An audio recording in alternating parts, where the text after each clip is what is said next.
ሰላም ጤና ይስጥልን ተመልካቾች እንደምን ቆያችሁ ከጌዲዮ ቴሌቪዥን የሰዓቱን ዜና ይዘንላችሁ ቀርበናል ከዜናዎቹ ጋር ብሌን ተገኔ ነኝ አብራችሁን ቆዩ በቅድሚያም አርዕስተ ዜና የደራሮ ክብረ በዓል በገደብ ከተማ ሁለገብ ስቴዲየም በደማቅ ሁኔታ ተከበረ የደንበኞችን ፍላጎት ለማሟላት በትኩረት በመሰራቱ ውጤቶች ተመዝግበዋል ሲል የኢትዮጵያ ንግድ ባንክ ዲላ ዲስትሪክት አስታወቀ በመተባበር ሰርተን ባጠረ ጊዜ የማርበርግ ቫይረስ ወረርሽኝ እንድንቆጣጠር ስላስቻላችሁን እናመሰግናለን ሲሉ ርዕሰ መስተዳድር ጥላሁን ከበደ ገለጹ። ቻይና 200,000 ሳተላይቶችን በማስመዝገብ የጠፈር የበላይነትን የማግኘት ስጋት አስነሳች።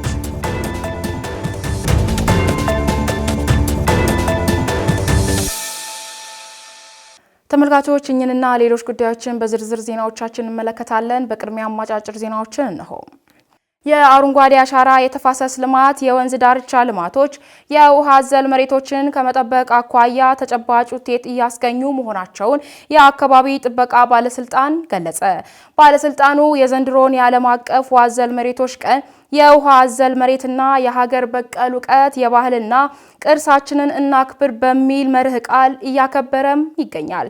በዚህ ወቅትም የተገኙት የአካባቢ ጥበቃ ባለስልጣን ምክር ቤት ዋና ዳይሬክተር ፍሬነሽ መኩሪያ እንደገለጹት ኢትዮጵያ የተለየ የውሃ አዘል መሬቶችና የብዝሃ ሕይወት ባለቤት ናት ሲሉም ተደምጠዋል። እነዚህ ተፈጥሯዊ ጸጋዎች ተጠብቀው ለትውልድ እንዲሻገሩ ሀገር በቀል ዕውቀትና ባህላዊ የጥበቃ ስልቶች ከፍተኛ ሚና ሲጫወቱ መቆየታቸውንም ገልጸዋል።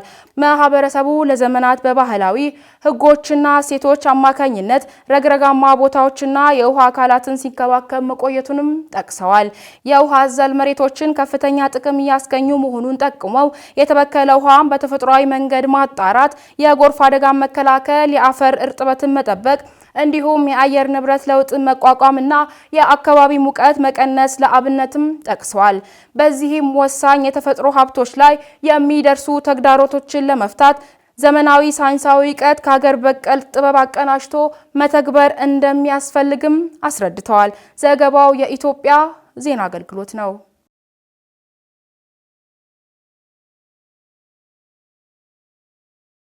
የህብረት ስራ ማህበራት ገበያን በማረጋጋት የኑሮ ውድነትን ከመቀነስ አንጻር ቁልፍ ሚና ይጫወታሉ ሲሉ የኢትዮጵያ ህብረት ስራ ኮሚሽን ዋና ኮሚሽነር አቶ ጌትነት ታደሰ ገለጹ። ህብረት ስራ ከምርት እስከ ግብይት ከአምራች እስከ ሸማች በሚል መርህ ሐሳብ ሀገር አቀፍ የህብረት ስራ ሲምፖዚየም መካሄድም ጀምሯል። ዓለም አቀፍ ሲምፖዚየሙ ሲከበር የህብረት ስራ ማህበራት በኢትዮጵያ ብልጽግና ጉዞ ውስጥ የማይተካ ሚና በመጫወት ከተረጅነት ለመውጣት በሚደረገው እንቅስቃሴ ከፍተኛ የሆነ አቅም መፍጠር እንደሚችሉም ተናግሯል። የህብረት ስራ ማህበራት የገጠር ትራንስፎርሜሽን እውን በማድረግ ረገድ ከፍተኛ አስተዋጽኦ እንደሚያበረክትም አብራርተዋል። እንዲሁም ማህበራቱ ገበያን በማረጋጋት የኑሮ ውድነትን በመቀነስ አንጻር ቁልፍ ሚና እንደሚጫወቱም አንስተዋል። ለስኬቶቻቸውን ሁሉም ርብርብ ሊያደርጉ እንደሚገባም ጠቁመዋል። የአዲስ አበባ ከተማ አስተዳደር ምክትል ከንቲባ የሆኑት አቶ ዣንጥራር አባይ በበኩላቸው ኮሚሽኑና የህብረት ስራ ማህበራቱ ተደራጅተው ለችግረኞች መፍትሄ በማቅረብ ትልቅ ሚና እንዳላቸውም አመላክተዋል። ከተማ አስተዳደሩ የህብረት ስራ ማህበራት እንቅስቃሴ ለመደገፍ በልዩ ትኩረት እየሰራ እንደሚገኝም አክለዋል። ዘገባው የፋና ሚዲያ ኮርፖሬሽን ነው።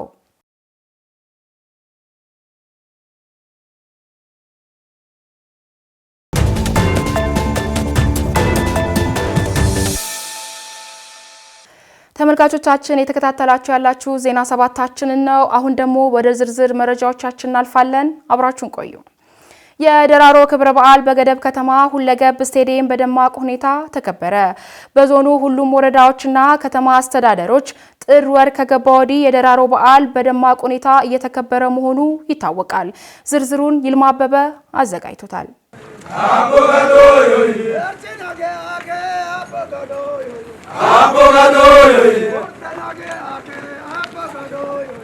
አባገዳ ቢፎሜ ዋቆ በተገኙበት የገደብ ወረዳና ከተማ አስተዳደር በጋራ በደማቅ ሁኔታ በዓሉን አክብረዋል። የጌዲዮ ዞን ብልጽግና ፓርቲ ጽሕፈት ቤት ኃላፊና የመንግስት ዋና ተጠሪ ኢንጂነር ተመስገን ጥላውንና ሌሎችም የዞኑ ከፍተኛ የሥራ ኃላፊዎች በበዓሉ ተገኝተዋል። አባቶቻችን ያወረሱትን ብርቅዬ የባህል ትውፊቶችን ትውልዱ በማስቀጠል ታሪክን ማስጠበቅ እንዳለበት ኢንጂነር ተመስገን አስገንዝበዋል። ወቅታዊ የልማት ስራዎችን በታቀደው ልክ ለማሳካት በመስኖ የታገዘ የተለያዩ ሰብሎችን የማልማት ተግባር ሁሉም ሊያረጋግጥ የሚገባ የትኩረት አቅጣጫ መሆኑንም ኃላፊው አሳስበዋል። የገደብ ከተማ ከንቲባ አቶ ታሪኩ ሮቤ እንኳን አደረሳችሁ መልእክት አስተላልፈው ገዲኦ ከጥንት ጀምሮ በሶስት የሰነ ምህዳራዊ የአስተዳደር ወሰንና አወቃቀር እንዲሁም የተለያዩ ባህላዊ የአስተዳደር ስርዓት ሲተዳደር የመጣ ህዝብ እንደሆነ በመግለጽ በቀጣይ በተለይም ቋንቋውን ከማልማት ረገድ በትኩረት እንደሚሰሩ አንስተዋል። በከተማ በሁሉም ዘርፍ የተጀመረው የመሰረተ ልማት ስራዎችም ይበልጡኑ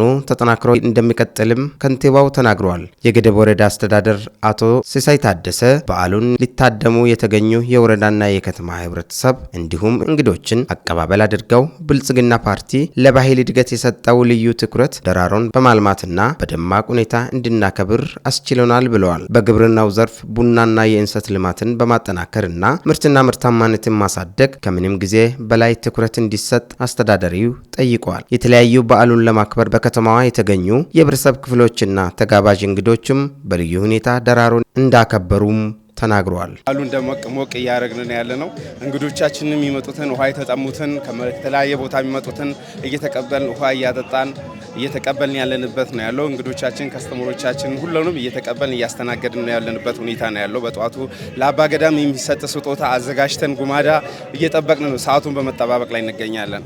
ምን ይመስላል? እስኪ ድባቡን ስታስበው። ድባቡ ሞቅ ያለ ደመቅ ያለ ነው እስካሁን ያለው። እንዳያችሁት እኛ ጋር በጣም በደመቀ ሁኔታ እያከበርን ነው ያለ ነው።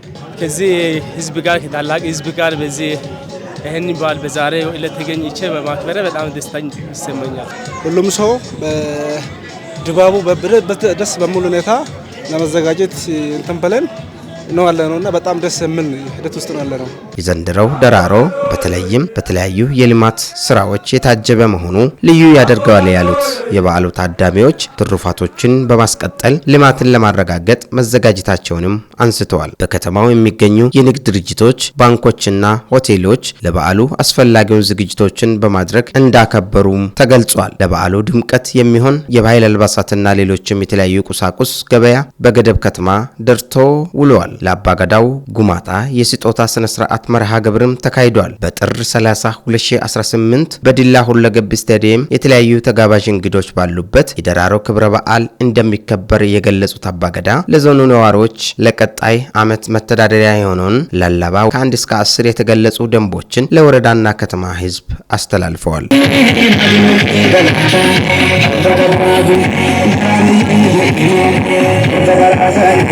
በመተባበር ሰርተን ባጠረ ጊዜ የማርበርግ ቫይረስ ወረርሽን እንድንቆጣጠር ስላስቻላችሁን እናመሰግናለን ሲሉ ርዕሰ መስተዳደሩ ጥላሁን ከበደ ገለጹ። የማርበርግ ቫይረስ ወረርሽን መቆጣጠር መቻሉን አስመልክቶ የእውቅናና የምስጋና መርሃ ግብር ተካሂዷል። ዝርዝሩን ሰኒያ መሐመድ ተመልክተዋለች። በመርሃ ግብሩ መልእክታቸውን ያስተላለፉት የክልሉ ርዕሰ መስተዳደር አቶ ጥላሁን ከበደ እንዳሉት በአጭር ጊዜ ወረርሽኙን መቆጣጠር መቻሉ የትብብር ውጤት መሆኑን በአጽንኦት ገልጸዋል። የዛሬዋ የስኬት ቀን የትብብር ውጤት ነው። ስለተባበርን፣ ስለተነጋገርን፣ ስለተወያየን ፈጣሪ ረድቶ ዛሬ ማርበርግን የለም የሚለው ሪፖርት ተረጋግጦ በዚህ መልኩ ቁጭ ብለን ልናከብር በቅተናል።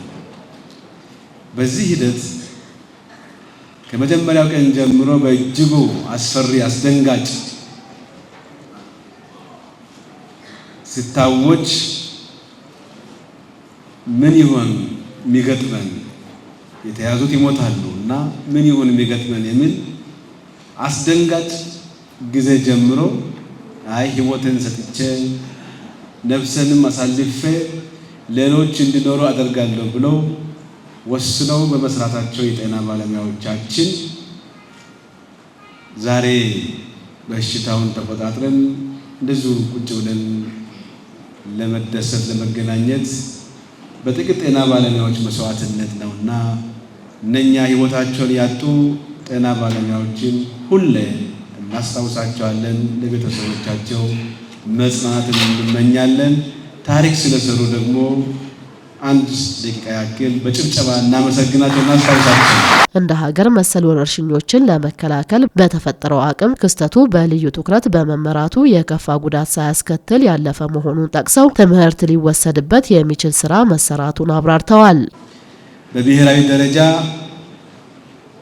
ትልቁ አቅም እንደ ሀገር ወረርሽኝ ሲከሰት ቆም ብለን አስበን እድልና አጋጣሚ ይዞ ስለሚመጣ በደንብ ተዘጋጅተን ልንመልስ ይገባል የሚል አገራዊ አቅም የፈጠርንበት የለውጡ መንግስት ብዙ ያስተማረን በተለይ ከኮቪድ በሽታ በኋላ ብዙ ያስተማረን ተቋማዊ አቅም ስለነበረን የጤና ሚኒስቴር በመጀመሪያው ቀን ይህንን በሽታ መኖሩ ወይም መራገጡን ልክ እንዳወቁ ብሔራዊ ኮሚቴ አቋቁመው የብሔራዊ ግብረ ኃይሉ በየጊዜው መረጃ እየወሰደ በምን መንገድ እንቆጣጠር ሳይስፋፋ ከደቡብ ኢትዮጵያና ከሲዳማ ክልል ሳይስፋፋ እንዴት እንቆጣጠር የሚል ከችግሩ በላይ አስበው አቀናጅተው መርተው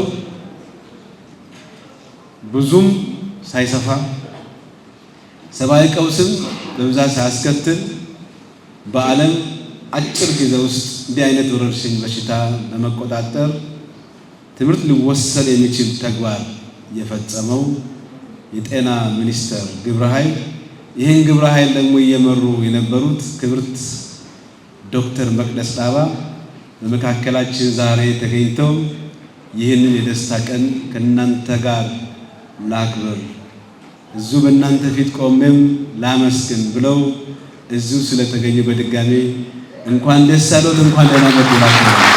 የኢፌዴሪ ጤና ሚኒስቴር ሚኒስትር ዶክተር መቅደስ ዳባ በበኩላቸው ወረርሽኞችን ለመቆጣጠር ከፌዴራል ጀምሮ ያሉ አደረጃጀቶችና አጋር አካላትን በማስተባበር አመርቂ ውጤት ሊመዘገብ መቻሉን ገልጸዋል። ከተማዋ በወረርሽኙ ስትጨነቅ ሁሉም ሰው ምን ላድርግ ብቻ ብሎ ማለት ሳይሆን በምን የኔን ድርሻ ልወጣ የሚል ስለነበረ ነው ዛሬን ማየት የቻልነው። ብዙ ሀገሮች ይሄ ወረርሽኝ በተከሰተበት ጊዜ መጀመሪያ የሚሆኑት ይሄንን ወረርሽኝ እንዳሳውቀው ምንድነው እንዴት ነው ህዝቡን ምነግረው ነበር። ነገር ግን መንግስት ቁርጠኝነት ስላለው ብሔራዊ ግብረ ኃይል በማስተባበር ገና የመጀመሪያው የቫይረሱን አይነት ከለየንበት ጊዜ በፊት ይህ በሽታ የሄሞራጂክ ፊቨር ብለን ከለየንበት ሰዓት ጀምሮ የመተባበር የመለየት ቁርጠኝነት ማምጣታችን መንግስት ለህዝብ ማሳወቅ መንግስት ህዝብ ራሱን በሽታ መከላከል ይችላል የመፍትሄ አካል ይሆናል ብሎ በማለቱ ስለሆነ እኔ እንዳመራር እኔ እድል ተሰጥቶት ይህንን ህዝብ እንደሚያገለግል ሰው እንደዚህ ህዝቡ ታማኝ የሆኑ መረጃዎችን ቶሎ አድርሱ የሚል አመራር ስላለን እውነት በዚህ አጋጣሚ ክቡር ጠቅላይ ሚኒስትር ዶክተር አብይ አህመድን ሁሉንም እጅግ አድርጌ ማመስገን እፈልጋለሁ። አመስግኑልኝ። ህዝባችን የሚሰማንና የሚተባበረን በመሆኑ ቫይረሱን ለመቆጣጠር ባደረግነው ከፍተኛ ስራ በአጭር ጊዜ የላቀ ውጤት እንድናስመዘግብ አቅም ሆኖናል በማለት ምስጋናቸውን አቅርበዋል። እንደ ታሪካችን ብዙ ጦርነቶች፣ ብዙ ከባድ ነገሮች፣ የማይሻገሩ የሚመስሉ ነገሮችን ተሻግረን ዛሬን ማየት ችለናል። ሀገራችን ትልቅ ናት። ህዝባችን ትልቅ ነው። ህዝባችን ታጋሽ ነው። ህዝባችን ይሰማል። የሚሰማ ትውልድ፣ የሚተባበር ትውልድ በበሽታ ምንም እንደማይበገር ነገር ግን ተሰማምቶ ነገሮችን ፈጽሞ ህዝቡን እንዲህ ደግሞ አግኝቶ የሰጣችሁንን አደራ በዚህ መልክ መልሰናል ማለት ስለቻለ ህዝባችንን እጅግ አድርጌ ማመስገን ፈልጋለሁ። በመርሃ ግብሩ የኢፌዴሪ ጤና ሚኒስቴር ሚኒስትር ዶክተር መቅደስ ዳባ፣ የክልሉ ርዕሰ መስተዳደር፣ በኢትዮጵያ የአሜሪካ አምባሳደር ማሲንጋ፣ የክልሉ ምክትል ርዕሰ መስተዳደርና የስራና ክህሎት ቢሮ ኃላፊ ዶክተር አባዮ ታደሰ፣ በክልሉ የመንግስት ዋና ተጠሪ አቶ ገብረ መስቀል ጫላን ጨምሮ ሌሎች ከፍተኛ የስራ ኃላፊዎች በተገኙበት ተካሂዷል። የደንበኞችን ፍላጎት ለማሟላት በትኩረት በመሰራቱ ውጤቶች ተመዝግበዋል ሲል የኢትዮጵያ ንግድ ባንክ ዲላ ዲስትሪክት አስታወቀ። ባንኩ የደንበኞችን አገልግሎት ሳምንት ምክንያት በማድረግ የእርስዎ እርካታ የባንካችን ስኬት በሚል መርህ ቃል ባለድርሻ አካላት በተገኙበት የውይይት መድረክም አካሂዷል። ይስሐቅ ደሳለኝ አዘጋጅቶታል። አብነት አበበ እንደሚከተለው ያቀርበዋል።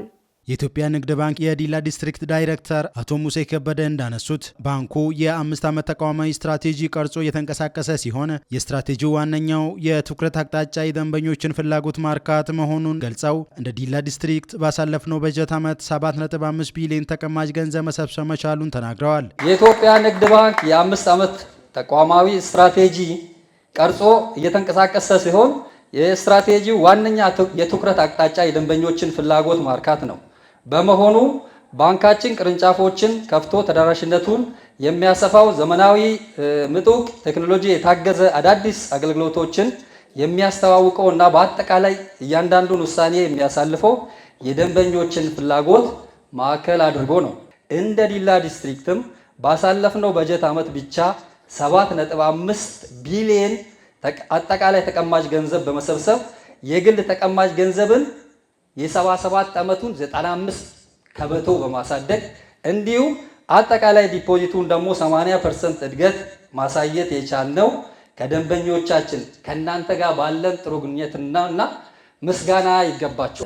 በያዝነው በጀት ዓመትም በተሰራው ጠንካራ ስራ በግማሽ በጀት ዓመት 4.6 ቢሊዮን ብር በማሰባሰብ የዲስትሪክቱን ተቀማጭ ገንዘብ 21.6 ቢሊዮን ብር ማድረስ ተችሏል።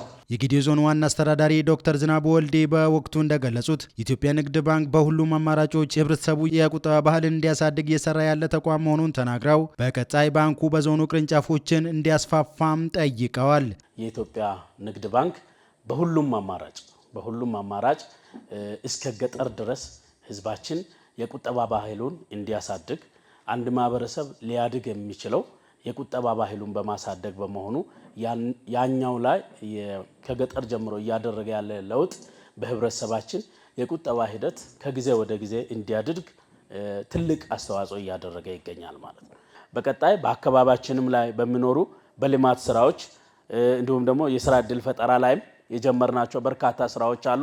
ስለዚህ ከባንኩ ጋር አብሮ እንደ ጌዴኦ ዞን አስተዳደርም እንደ ዲላ ከተማም በጋራ ሆነን የምንሰራ እንደሚሆን በዚሁ እየገለጽኩ በቀጣይ ደግሞ ኢሚዲየት አክሽን የሚፈልጉ በወረዳችን ፓርቲኩላሪ ራጴ ወረዳ ላይ በአጭር ጊዜ ውስጥ አንድ ተጨማሪ ተቋም ቶሎ ኤክስቴንድ እንዲደረግ በዚሁ አጋጣሚ በጣም ከማህበረሰቡ ጋር ውይይት አድርጌያለሁ። ምን እንደተቸገራቸው አላውቅም። ራጴ ላይ ብራንች ሊኖረን ይገባል ማለት ነው። ይህንንም ኃላፊነት እንድትወስዱ በዚሁ አጋጣሚ መልእክትን ለማስተላለፍ ነው። በውይይቱ ከተሳተፉ ደንበኞች መካከል አቶ ኢያሱ ወራሳና አቶ ጎሎልቻ ጎበና ውይይቱ አስተማሪና ግንዛቤ ያገኙበት መሆኑን በመግለጽ ባንኩ በብድር አሰጣጥ፣ በንብረት ግመታና በቅርንጫፎች አከፋፈት ዙሪያ የሚስተዋለውን ችግር እንዲፈታም ጠይቀዋል። መድረኩ በጣም ደስ የሚል ነው። ባለፈው ዓመትም እንደዛ አይነት መድረክ በዚህ አካባቢ ተዘጋጅቶ ነበር። ያን ጊዜ ደግሞ ያነሳናቸውን ነገሮች ምላሽ ያገኘንበትና አሁንም ደግሞ እንዴት ከባንኩ ጋር መስራት እንዳለብን ማለት የተረዳንበት ነው። ይሄ ዝግጅት ማግኘቱ ከንግድ ባንክ ጠርተው ነው መጣው። ስለዚህ እዚህ ሲመጣ ጥሩ ነገር ነው አየሁ። አዎ ንግድ ባንክ አሁን እኛ ዛሬ ያነሳ ነው ግምት ላይ ነው፣ ንብረት ግምት ላይ ነው። ንብረት ግምት በጣም ከግል ባንክ በጣም ዝቅተኛ ሁኔታ ነው የሚገመተው። በተለይ ቤትም ዲላ አካባቢ ትልቅ ከተማ ነው። በዚህ በትልቅ ከተማ ግምታቸው በጣም ዝቅተኛ ነው። ይሄን ለኛ ለማህበራችንም በተለይ ለተበዳሪዎቹ ንግድ ባንኩ እንዲያስተካክል ነው ጥያቄ ያቀረብ ነው። የብድር ሁኔታ የግምት ሁኔታ ጋር የተያዘ በጣም ደካማ ነው። ስለዚህ መስተካከል አለበት። አሁን የግንባታ ስራ ጋር የተያዘ ነገሮች በጣም ውድ ስለሆነ እነሱ ግምቱ ትንሽ ስለሆነ እሱ መስተካከል አለበት ብዬ ነው የምገምተው። የኢትዮጵያ ንግድ ባንክ ምክትል ፕሬዝዳንት አቶ አሰጋኸኝ ዳኘ በወቅቱ እንደገለጹት ባንኩ በየዓመቱ የደንበኞችን ሳምንት እንደሚያከብር በመግለጽ ይህም በባንኩና በደንበኞቹ መካከል ያለውን ግንኙነት ለማጠናከር እንደሚያግዝም ነው የተናገሩት። እንግዲህ ዛሬ ያደረግነው ውይይት የኢትዮጵያ ንግድ ባንክ በየዓመቱ የደንበኞችን ቀን በማስመልከት ማክበር ጀምሯል። የዚህ ዝግጅት ዋና ዓላማው ደንበኞቻችን ስለኛ ምን ያክል ግንዛቤ ያላቸው፣ ደንበኞችስ እኛን በምን መንገድ ያዩናል፣ እንድናስተካክል የሚፈልጉት ነገር የሚጠቁሙን ምን አለ? አሁን በለውጥ ሂደት ላይ እየተሰራ ያሉትን ነገሮች ደግሞ ባንኩ የተበዳሪ ቁጥርን ለማብዛት የዲጂታል አጠቃቀምን ለማስፋት የያዛቸውን እቅዶች አተገባበር በሚገባ ተረድተው ከኛ ጋር አብሮ በዘላቂነት ለመስራት የሚያስችላቸው ግንዛቤ ላይ መሆናቸውን ያለንን ነገር ለማሳየት ምን ደረጃ ላይ እንዳለን ለማሳየት እቅዳችንን ለማሳየት እና ከነሱ ደግሞ የምናገኘውን ግብአት ወስደን በቀጣይም የተሻለ ነገር ይዘን ለመምጣት ታሳቢ እየተደረገ ስለሆነ በዘንድሮ ጠቅላላ ምርጫ የሐሳብ የበላይነትን መሰረት ያደረገ ውድድር ለማካሄድ መዘጋጀታቸውን በማዕከላዊ ኢትዮጵያ ክልል የሚንቀሳቀሱ የፖለቲካ ፓርቲዎች ገለጹ። ዳኛቸው ሳሙኤል ተጨማሪ ያለው በዘንድሮ ጠቅላላ ምርጫ የሐሳብ የበላይነትን መሰረት ያደረገ ውድድር ለማካሄድ መዘጋጀታቸውን በማዕከላዊ ኢትዮጵያ ክልል የሚንቀሳቀሱ የፖለቲካ ፓርቲዎች ገለጹ። የኢትዮጵያ ዜጎች ለማህበራዊ ፍትህ ኢዜማ አመራርና የማዕከላዊ ኢትዮጵያ ክልል የፖለቲካ ፓርቲዎች የጋራ ምክር ቤት ሰብሳቢ ደምስ ገብሬ መጪው ምርጫ የሐሳብ የበላይነት ጎልቶ የሚወጣበት እንዲሆን እንሰራለን ብለዋል። ፓርቲው በምርጫው የተሻለ ሐሳብ ይዞ በመቅረብና በፖሊሲ አማራጮች ላይ ክርክርና ፉክክሮችን በማድረግ የህዝብ ይሁንታ ለማግኘት በቂ ዝግጅት እያደረገ መሆኑን ለኢዜአ ተናግረዋል። ለዘላቂ ሰላም ልማትና የህግ የበላይነት መስፈን በሐሳብ የበላይነት ላይ የተመሰረተ አካሄድ መከተል አስፈላጊ መሆኑን አስገንዝበዋል። ፓርቲው ፍትሐዊ ምርጫ እንዲካሄድ የድርሻውን ከመወጣት ባለፈ በአገሪቱ የዲሞክራሲ ስርዓት መጠናከር የሚጠበቅበትን ሚና ይወጣል ብለዋል። የጉራጌ ዞን የፖለቲካ ፓርቲዎች የጋራ ምክር ቤት አባልና በብልጽግና የፓርቲ የጉራጌ ዞን ተወካይ ሄኖክ አብዱል ሰመድ በወክላቸው ምርጫው ፍትሐዊና ዲሞክራሲያዊ ሆኖ እንዲጠናቀቅ እየተሰራ መሆኑን ገለጹ። ምርጫው የሰለጠነ የፖለቲካ ባህል የሚታይበት እንዲሁም ፓርቲው ያላሰለሰ ጥረት እንደሚያደርግ አመላክተዋል። ፓርቲያቸው የዜጎች የኑሮ ሁኔታ ሊቀይሩ በሚችሉ ተጨባጭ ጉዳዮች ላይ በማተኮር እንደሚወዳደር ያስታወቁት ደግሞ በእናት ፓርቲ የጉራጌ ዞን አካባቢ ሰብሳቢና የፖለቲካ ፓርቲዎች የጋራ ምክር ቤት ጸሐፊ እንዳለ እርጌዶ ናቸው። የምርጫ ውድድሩ በፖሊሲ አማራጮችና በሐሳብ የበላይነት ላይ የተመሰረተ እንዲሆን እየሰሩ መሆናቸውንም ተናግረዋል። በጋራ ምክር ቤቱ የሚገኙ ሁሉም ፓርቲዎች ለምርጫው ስኬታማነት፣ ፍትሐዊና ዲሞክራሲያዊ ሂደት የበኩላቸውን ለመወጣት እየሰሩ መሆኑንም ነው ገለጸው። ተመልካቾቻችን እየተከታተላችሁ ያላችሁ ዜና ሰባታችንን ነው። አሁን ደግሞ ከውጭ ወዳገኘናቸው መረጃዎቻችን እናልፋለን። አብራችሁን ቆዩ። ቻይና 200,000 ሳተላይቶችን በማስመዝገብ የጠፈር የበላይነት የማግኘት ስጋት አስነሳች። የተባበሩት መንግስታት ድርጅት የአውቶስፔስ ጉዳይ ቢሮዎች እንደገለጸው 5000 የሚጠጉ ሳተላይቶች በአየር ላይ ሲሆኑ 4921 ሳተላይቶች ደግሞ ምድርን እየተሽከረከሩ ናቸው ብለዋል። ደመላሽ ጉልማ ተጨማሪ አለው። በተባበሩት መንግስታት ድርጅት የአውተር ስፔስ ጉዳዮች ቢሮ ዩኖሳ እንደተገለጸው 5000 የሚጠጉ ሳተላይቶች በአየር ላይ ይገኛሉ። 4921 ሳተላይቶች ምድርን እየተሽከረከሩ እንደሚገኙም ተገልጸዋል።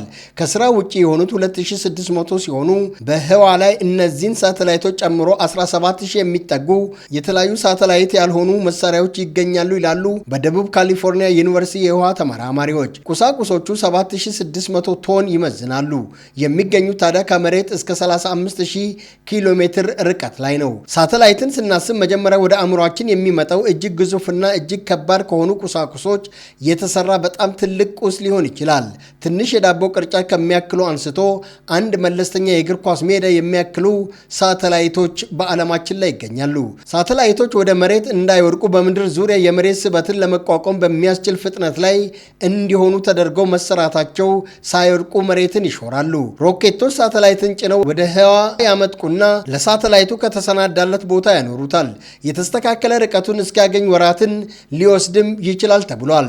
በመጨረሻም ሳተላይቱን በምህዋሩ ላይ ይቀመጣል። ሳተላይቱን ተሸክሞ ከሄደው ሮኬት ቀስ በቀስ በሚለይበት ወቅት የሚኖረው ፍጥነት በመሬት ዙሪያ ለ100 ዓመት መሽከርከር ያስችላል ይላሉ ባለሙያዎቹ።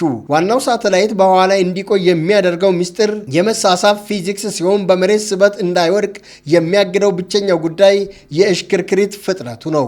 ሳተላይቶች አልፎ አልፎ እንደሚጋጩ ቢታወቅም የሚሾሩበት መስመር ከመለያየቱን ባሻገር ህዋ እጅግ ሰፊ አካል በመሆኑ ግጭት እንዳይኖር ያደርጋል።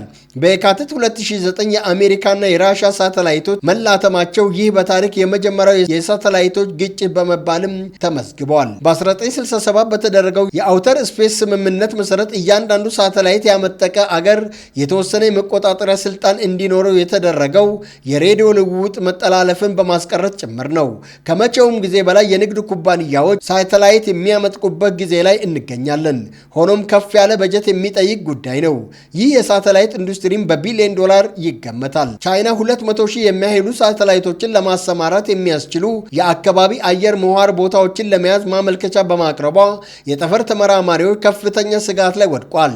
ይህ ቁጥር ከኤለን መስክ ጋር በተያያዘው ስታርሊንክ ፕሮጀክት ከታቀደው በ10 እጥፍ የሚበልጥ ሲሆን ቻይና በአሁኑ ወቅት ልታስጀምር ከምትችለው አቅምም እጅግ የላቀ ነው ተብሏል። ቻይና ይህንን እርምጃ የአየር ክልል ደህንነት ለማረጋገጥ እንደሆነ ብትገልጽም የቅርቡን የምድር ምህዋር ጉልህ ክፍሎችን ከሌሎች በፊት በመያዝ የበላይነትን ለማግኘት መሞከሯ ነው እየተባለ ነው። አሜሪካ ይህንን እርምጃ የጠፈር ጦር መሳሪያ ውድድር አካል አድርጋ ተመልክተዋለች። ቻይና ቀደም ሲልም በምህዋር ውስጥ ያልተለመዱ የሳተላይት እንቅስቃሴዎች ስታደርግ እንደነበረም ተመላክቷል። የዚህ አይነት የከባቢ አየር ምህዋር ቦታዎችን የመያዝ ፉክክር በሀያላን ሀገራት መካከል በሚካሄደው ጂኦፖለቲካዊ ትግል ውስጥ የትኛውንም የጠፈር ክልል እንደማይቀር ያሳያል። ይህ የቻይና እርምጃ የጠፈርን ሰላማዊ አጠቃቀም በተመለከተም ዓለም አቀፍ ስጋቶችን ከፍ ሊያደርግ ይችላል ተብሎም ተፈርቷል። በቅርቡ ቻይና ያቀረበችው የ200,000 ሳተላይት ምዝገባ ማመልከቻ የጠፈር የበላይነትን የማግኘት ፉክክር ምን ያህል እንደተጠናከረም የሚያሳይ ነው። ይህ የቻይና እንቅስቃሴ የአሜሪካ ቀዳሚነትንና በጠፈር ውስጥ ያለውን የኃይል ሚዛን ለመቀየር ያለመ ሊሆን ይችላልም ተብሏል። ይህ የአየር ክልል ደህንነት የሚለው ምክንያት ይበል የሚያስብል ቢሆንም ከበስተጀርባው ያለው ዓላማ ግን የጠፈርን ወሳኝ ክፍሎች በመቆጣጠር ለወደፊት ጥቅም ማስያዝ እንደሆነ ብዙዎችም ያምናሉ። ይህንንም ተከትሎ በዓለም አቀፍ ደረጃ የጠፈር ሕግጋትና አጠቃቀም ዙሪያ አዲስ ውይይት ሊጀመር ይችላልም እየተባለ ነው። የጠፈር ቦታዎች የሀብት ምንጭ ከመሆናቸውም በላይ የስትራቴጂክ ጠቀሜታ ያላቸው በመሆናቸው ሀያላን ሀገራት ለበላይነት ሲሉ የሚያደርጉ ፉክክር ተጠናክሮ ቀጥሏል። ቻይና የጠፈር ቴክኖሎጂዎችን በማደግና በማስፋፋት ረገድ ከፍተኛ እድገት እያሳየች ሲሆን ይህ የሳተላይት ምዝገባ የዚህ አካል ነውም ተብሏል። የአሜሪካ ስጋት የእነዚህን የጠፈር ፉክክር ከፍ ያለ ደረጃ ያሳያልም እያሉ ነው። የቻይና ያልተለመዱ የሳተላይት እንቅስቃሴዎች ደግሞ የዚህን ስጋት እውነተኝነት ያጎላሉ። በመሆኑም የጠፈር ደህንነትና ሰላማዊ አጠቃቀምን ለማረጋገጥ ዓለም አቀፍ ትብብርና ግልጽነት አስፈላጊ እየሆነ መጥቷል ሲል CNN እና BBC ዘግበውታል። ተመልካቾች የተከታተላችሁ የነበረው ዜና ሰባታችን የዕለቱ ይሄንን ይመስል ነበረ። ዜናዎቻችንን ከማብቃታችን በፊት አርዕስተ ዜናዎቻችንን አስታውሳችሁ። የደራሮ ክብረ በዓል በገደብ ከተማ ሁለገብ ስቴዲየም በደማቅ ሁኔታ ተከበረ። የደንበኞችን ፍላጎት ለማሟላት በትኩረት በመሰራቱ ውጤቶች ተመዝግበዋል ሲል የኢትዮጵያ ንግድ ባንክ ዲላ ዲስትሪክት አስታወቀ። በመተባበር ሰርተን ባጠረ ጊዜ የማርበርግ ቫይረስ ወረርሽኝ እንድንቆጣጠር ስላስቻላችሁን እናመሰግናለን ሲሉ ርዕሰ መስተዳድር ጥላሁን ከበደ ገለጹ። ቻይና 200,000 ሳተላይቶችን በማስመዝገብ የጠፈር የበላይነት የማግኘት ስጋትን አስነሳች። ተመልካቾቻችን የዕለቱ ዜና ሰባታችን ይህንን ይመስል ነበር። ከጌሬ ቴሌቪዥን ዜናዎችን ስመራ አብሬያቸው የነበርኩት ብሌን ተገኔ ነኝ። ከመላው የስቱዲዮ ባለሙያዎች ጋር ከቀሪው የቴሌቪዥናችን ፕሮግራሞች ጋር መልካም